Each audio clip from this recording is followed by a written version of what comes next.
In this video, we're talking the best waiver wire ads for each position ahead of week 5 of fantasy football. Talking players like Jackson Dart, Matt Stafford, Woody Marks, Kendre Miller, Blake Corum, Rashard Smith, Darius Slayton, Isaiah Bond, Luther Burden, Isaiah Likely, Theo Johnson, and Mason Taylor. And for every waiver ad, there's also a player you need to drop, so we're going to cover some options there as well. Welcome to No BS Fantasy Football, the only page that gives you the players and the topic up front every time. Make sure you're subscribed to get this video every single week, and drop any questions you have down in the comments. I'm answering every single one. Let's start by getting the players that you can drop out of the way. Now, we won't spend too much time on these guys since they are just performing badly, not much to look at, but you can drop Caleb Johnson, Bashul Tootin. He hasn't really shown up too much lately, only 4 carries in week 4. Brian Robinson Jr., unless you're holding him as a handcuff for Christian McCaffrey. Jonnu Smith, not as involved as he was week 1. Kayshon Boutte, Calvin Austin, and Wendell Robinson are all dropped. Our first quarterback ad is Jackson Dart. Great debut, got the win. The big overshadowing issue here is that Malik Neighbors injury, officially declared ACL torn,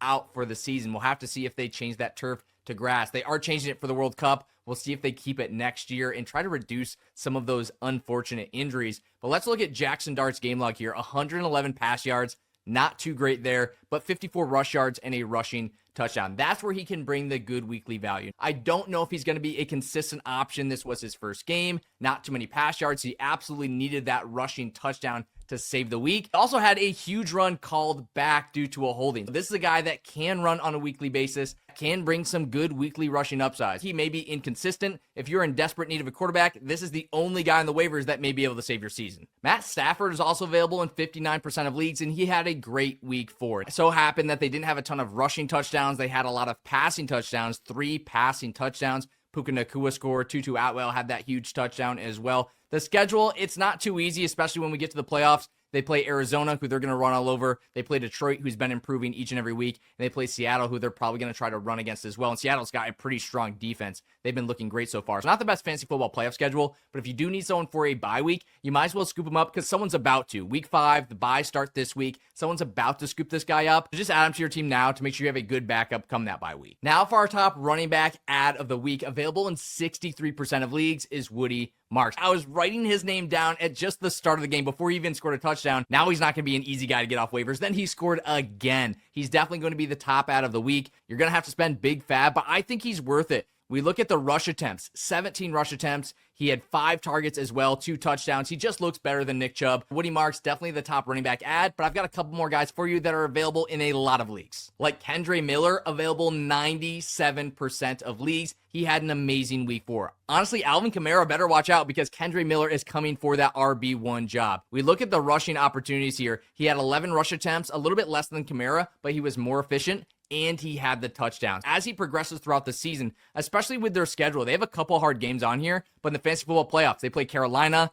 then the Jets, then Tennessee. Those are great matchups. I would definitely add Kendre Miller, who's making the case to be the RB1 for the Saints. Available in 69% of leagues is Blake Corum. Now, I don't think he's a guy that you can start on a weekly basis. You can see his points per game haven't been that strong, but he is an amazing backup to have for Kyren Williams. So if you have Kyren Williams and you want to hold the handcuff, or you're trying to look for some upside, maybe somebody gets injured, who's going to stand out? Well, Blake Corum is one of those players. So available in 69% of leagues, I think he's a player you could add if your team's in a great spot and you're just looking to hold a handcuff. But available in 94% of leagues is Rashard Smith. Now, we didn't have the most explosive week 4, but the involvement and the positive improvement is what we're looking at here. He had 4 targets and 4 rush attempts. And in this backfield, Isaiah Pacheco hasn't made a huge statement. Kareem Hunt not making a huge statement. This run game has been rather weak. And if Rashard Smith can take over as the pass catching back, which he may be able to do, 4 targets in week 4, that could be an extremely valuable role. We've seen Jerick McKinnon in the past be a fantasy football league winner in this role. When they get Rashee Rice back, they got Xavier Worthy back this week. They looked much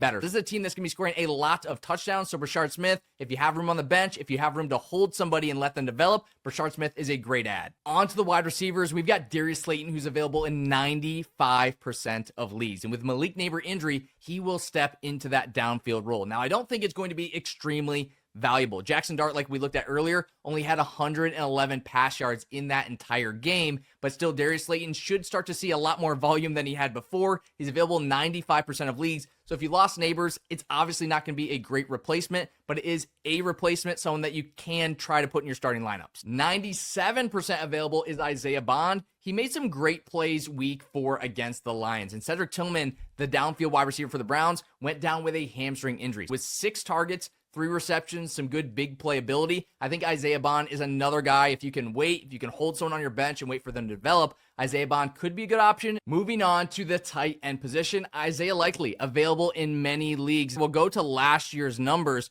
who had a great season. He had 26 points week 1, 16 points week 5, and pretty involved at the end of the season in the fantasy football playoffs. Now, we didn't quite break out all the way, but he's the type of player that they talked about being an all-pro before the start of the season. If Isaiah Likely is on waivers and you have room on your bench, you have a great team and you can take some risks, maybe your tight end isn't performing, I would add Isaiah Likely. Keep him on the bench till he has that first big game, but you do not want to let your league mates steal a great tight end off waivers, which he absolutely could be. Mason Taylor of the Jets is another good option. We saw in week 1, week 2, week 3. Now, this is a rookie. Week 3, Tyrod Taylor was playing, but he did have those 4 receptions. We'll see how he does tonight against Miami, and I do like this Jets schedule. In week 15, they play the Jaguars, who do have a pretty solid defense, then the Saints, then the Patriots. So not too bad of a playoff schedule. Definitely like the Bears, we've seen a lot worse schedules. If you check their schedule, they play Cleveland, Green Bay, and San Francisco in the playoffs. That's why I'm trying to trade away some of my Bears players. But the Jets do have a nice schedule, and this is a rookie, a guy that's going to develop over the course of the season. If your tight ends haven't been performing, there's not a lot on the waiver wire, give Mason Taylor an add, and let's watch him develop throughout the season. Theo Johnson is another tight end I think you could add off waivers, especially with the Malik Neighbors injury. He stepped up in this game with 3 catches and a touchdown on 5 targets.